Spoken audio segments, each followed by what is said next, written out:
समुद्र की गहराई में एक ऐसा लोक था, नागलोक, जहां के राजा नागराज अपनी पत्नी और बेटी विशाखिनी के साथ राज करते थे।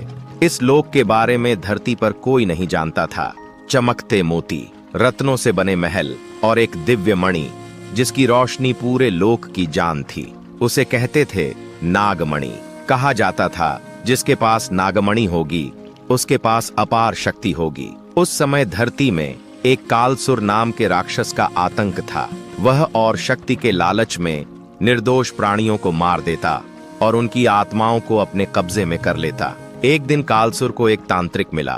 तांत्रिक ने उसे नागमणि के बारे में बताया। नागमणि के बारे में जानने के बाद वह उसे पाने के लिए निकल गया। एक रात अचानक समुद्र कांप उठा और उसी रात नागलोक पर टूटा सबसे बड़ा संकट। भयंकर राक्षस कालसुर नागलोक में घुस आया। उसकी आंखें आग जैसी थीं। उसका स्वर समुद्र की लहरों को फाड़ देता था। नागराज और उनकी सेना ने युद्ध किया, लेकिन कालसुर अजेय था। उसने महलों को तोड़ डाला, मोती और रत्न बिखर गए। फिर उसकी नजर नागमणि पर पड़ी। क्षण भर में उसने उसे छीन लिया। जैसे ही नागमणि हाथ से गई, नागों की शक्ति लुप्त हो गई। उनके शरीर कमजोर पड़ गए।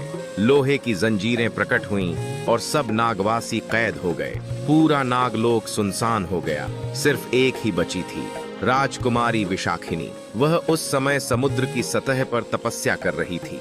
अब नागलोक की आखिरी उम्मीद वही थी।